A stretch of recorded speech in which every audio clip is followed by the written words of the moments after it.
இயேசு கிறிஸ்துவின் இனிதான நாமத்தினாலே உங்கள் ஒவ்வொருவரையும் தேவனுடைய ஜீவனுள்ள வார்த்தையின் மூலமாய் சந்திப்பதிலே நான் கர்த்தருக்குள் மகிழ்ச்சி அடைகின்றேன். சங்கீதம் 34:19.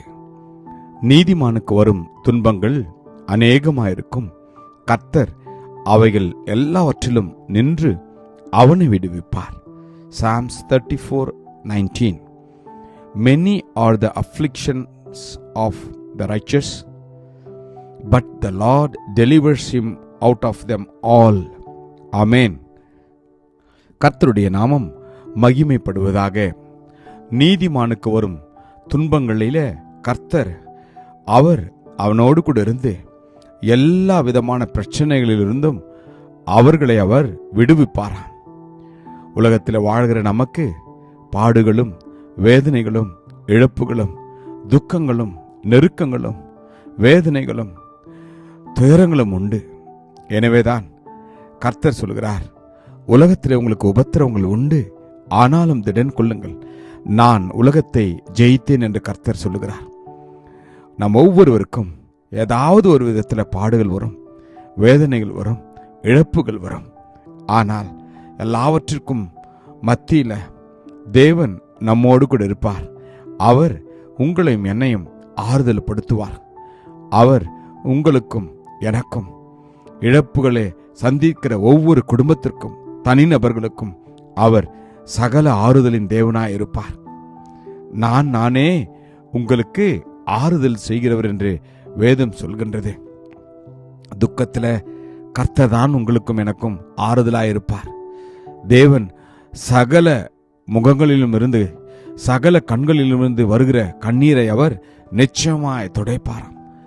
ஆம், நம் தேவன் உங்களுடைய கண்ணீரையும் என்னுடைய கண்ணீரையும் பார்த்து அவர் கடந்து போகிற தேவன் அல்ல. அவர் நம்மை பார்த்து, என் மகனே என் மகளே, நான் உனக்கு என்ன செய்ய வேண்டும் என்று கேட்டு நம்முடைய எல்லா தேவைகளையும் அவர் சந்திப்பாராம். வேதம் சொல்கின்றது, நறுங்குண்ட ஆத்துமாக்களுக்கு அவர் சமீபமாயிருப்பாராம். ஆம், நீங்கள் நொறுக்கப்பட்டு உடைக்கப்பட்டு ஒருவேளை கண்ணீரோடு இருக்கிற இந்த நாளில கர்த்தர் உங்களை பார்த்து சொல்லுகிறார், நான் உங்களோடு கூட இருக்கிறேன், உங்களை நான் திக்கற்றவர்களாய் விடேன் என்று அவர் சொல்லுகிறார். கர்த்தர் யார் அழுகிறார்களோ, யார் கண்ணீர் வடித்து கொண்டு இருக்கிறார்களோ, யாரெல்லாம் கஷ்டத்தில் இருக்கிறார்களோ அவர்களை ஒரு தாயை போல அவர் தேற்றுவாராம். தாயை விட மேலான தேவன் உங்களுக்கும் எனக்கு உண்டு. அவர் பெயர்தான் இயேசு கிறிஸ்து என்ற இரட்சகர். ஆம், அவர் இன்னும் ஜீவிக்கிறவராகவே இருக்கின்றார். வேதம் சொல்கின்றது, நாங்கள் எப்பக்கத்திலும் நெருக்கப்பட்டும் ஒடுங்கி போகிறதில்லை, கலக்கமடைந்தும் மன முறிவடைவதில்லை, துன்பப்படுத்தப்பட்டும் கைவிடப்படுகிறதில்லை, கீழே தள்ளப்பட்டும் மடிந்து போகிறதில்லை என்று. எனவே எல்லா சூழ்நிலையிலும் நீங்கள் கலங்காதபடி, கண்ணீர் விடாதபடி, சோர்ந்து போகாதபடி, பலவீனம் அடையாதபடி இந்த வார்த்தைகளின் மேல் நம்பிக்கை வைத்து இந்த வார்த்தைகளை முழுவதுமாய் நம்புகின்ற போது கர்த்தர் உங்களுக்கும் எனக்கும் அவர் ஆறுதலை கொடுப்பார்.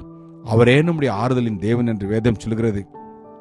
ஆம், நம்முடைய பலவீனங்களை குறித்து பரிதபிக்க கூடாத பிரதான ஆசாரியர் நமக்கு இராமல் எல்லா விதத்திலும் நம்மை போல் சோதிக்கப்பட்டும் பாவமில்லாதவராய் இருக்கிற பிரதான ஆசாரியரே நமக்கு இருக்கிறார் என்று. ஆதலால் நாம் இரக்கத்தை பெறவும் ஏற்ற சமயத்தில் சகாயம் செய்யும் கிருபையை அடையவும் தைரியமாய் கிருபாசன தண்டையிலே சேரக்கடவோம் என்று வேதம் சொல்கிறது. அவருடைய பாதத்திலே நம்மை நாம் அர்ப்பணிப்போமா? அவர் நம்ம ஒவ்வொருவரையும் ஆறுதல் படுத்துவார். கிருபையும் இரக்கமும் நிறைந்த நல்ல தகப்பனே, நல்ல நாளுக்காக உமக்கு நன்றி அப்பா. நறுங்குண்ட இருதயம் உள்ளவர்களுக்கு சமீபமாக இருக்கிற தேவனே உமக்கு நன்றி அப்பா. ஆம் தகப்பனே, ஆண்டவரே அப்பா, நீதிமானுக்கு வரும் துன்பங்கள் அநேகமாக இருக்கும், கர்த்தர் அவைகள் எல்லாவற்றிலும் இருந்து அவனை விடுவிப்பார் என்று வார்த்தை சொல்வது போல, யாரெல்லாம் துன்பத்தினூடாய் நடக்கிறார்களோ, யாரெல்லாம் வேதனையின் பாதையிலே நடக்கிறார்களோ ஒவ்வொருவருக்கும் உம்முடைய வார்த்தை ஆறுதலை கொடுக்கட்டும். ஒவ்வொருவரையும் அதை தேற்றட்டும் அப்பா.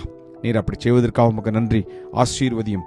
இயேசு கிறிஸ்துவின் வல்லமையுள்ள நாமத்திலே ஜெபிக்கிறோம் ஜீவனுள்ள நல்ல தகப்பனே. ஆமேன். God bless you.